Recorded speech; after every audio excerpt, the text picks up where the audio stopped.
Hər kəsə salam. Bugünkü videomuzda Konstitusiya Məhkəməsinin 17 aprel 2026-cı il tarixli plenum qərarı haqqında danışacağıq və bu plenumda Konstitusiya Məhkəməsi Cinayət Prosessual Məcəlləsinin 148.6 və 447.2-ci maddələrinin əlaqəli şərh edilməsinə müvəffəq olub və belə ki, Osmanov barəsində tutulma protokolu tərtib olunub.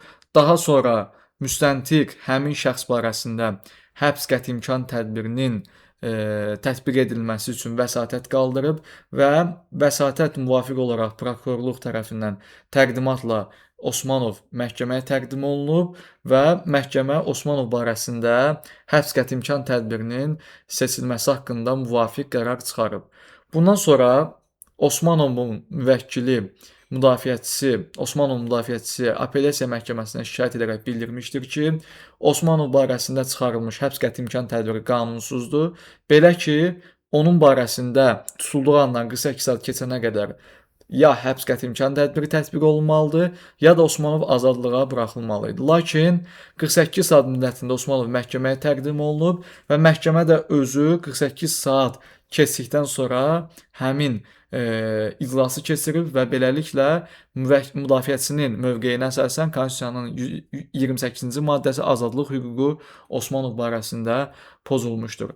Cinayət Prosessual Məcəlləsinə baxdıqda isə biz görürük ki, CPM-in 148.6-cı maddəsində qeyd olunur ki, şəxs tutulur və 48 saatdan artıq həmin şəxsin tutulması davam edə bilməz. Həmin müddət keçənədək şəxsə ittiham elan edilməlidir. Yəni şəxsin barəsində cinayət işi qaldırılmalıdır. Həbslə bağlı prokurorun təqdimatı olduqda isə o məhkəməyə gətirilməlidir və təxirə salınmadan həmin şəxsin məhkəmədə məsələsinə baxılmalıdır və ya həmin şəxsə həbs qəti imkan tədbirinə cəlb olunur, ya da ki, onun azadlığa buraxılması məsələsi barəsində qərar çıxarılır. Cinayət Prosessual Məcəlləsinin 447.2-ci maddəsində isə həbslə bağlı məhkəməyə belə deyək, müraciət daxil olduqda məhkəmə nəzarəti qaydasında 24 saat müddətində məhkəmə məsələyə baxır. Burada Cinayət Prosessual Məcəlləsinin 148-ci maddəsində 48 saat müddət göstərilib ki, şəxs tutulduğu andan 48 saat müddətində onun barəsində həbs seçilməlidir və yaxud da o azad olmalıdır. Yəni şübhəli şəxs qismində burada şəxs yalnız 48 saat müddətində qala bilər. Amma CPM-in 447.2-ci maddəsi isə onun məzmununa baxdıqda isə görürük ki, həbslə bağlı məhkəməyə müraciət daxil olduqda məhkəməyə qanun əlavə 24 saat tanıyır ki, bu halda həmin iclası keçirsin, şəxsin barəsində həbs qəti imkan tədbirini seçsin və yaxud da ki, digər alternativ qəti imkan tədbirləri də tətbiq oluna bilər. Beləliklə, bu iki maddə arasında uyğunsuzluq olduğu həqiqətən də görünür və müdafiəçinin apellyasiya məhkəməsinə müraciəti haqlı olaraq bildirilir. Misal üçün, həmin şəxsin barəsində məhkəmə əlavə olaraq iclasa baxmaq üçün 24 saatdan istifadə edərsə, faktiki olaraq onun azadlıq hüququ pozulmuş olur, həmin şəxsin şübhəli şəxs vəziyyətində qalma müddəti pozulmuş olur və ümumilikdə şəxsin müdafiə hüquqları burada azadlıq hüququ və digər konstitusion hüquqlar məhdudlaşdırılmış olur. Ona görə də Konstitusiya Məhkəməsi bu məsələyə baxaraq belə qərara gəlir ki, şəxsin tutulduğu andan 48 saat müddətinə qədər, yəni 48 saat bitənə qədər ya şəxsin barəsində həbs qəti imkan tədbiri seçilə bilər və yaxud da şəxsin barəsində azadlığa, yəni çıxarılmalıdır. Əlavə olaraq 24 saat müddəti bura gələ bilməz.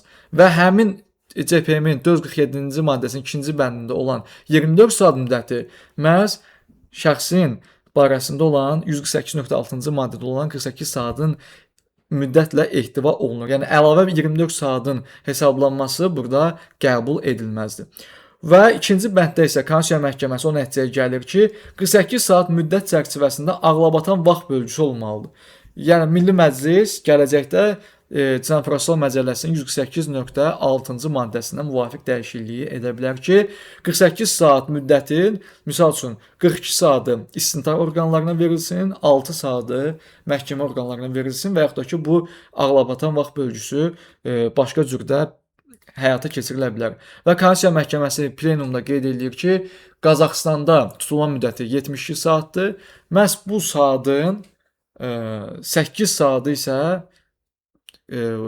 sonda məhkəməyə ayrılır. Yəni 72 saatın bitməsi 8 saat qalmış, artıq müstəntiq həmin barəsində həbs qəti imkan tədbiri seçilməsini vəsatətlə, prokuror təqdimatla məhkəməyə çıxarmaq istədikləri şəxsi artıq məhkəməyə təqdim olunmalıdır ki, məhkəmə iclasında da hakimə, işə baxan hakimə müəyyən vaxt qalsın və beləliklə o şəxs barəsində həbs qəti imkan tədbirinin tətbiq edilib, edilməməsi məsələsi aydınlaşdırılsın.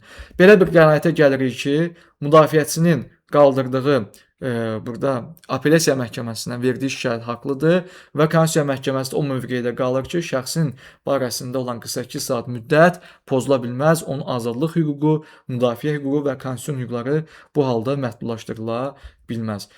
Bu videonun da sonuna gəldik. Yoldaşlar, əlavə sualınız və yaxud da ki, icmalını istədiyiniz Konstitusiya Məhkəməsinin plenum qərarları varsa, şərh bölməsində qeyd edə bilərsiniz.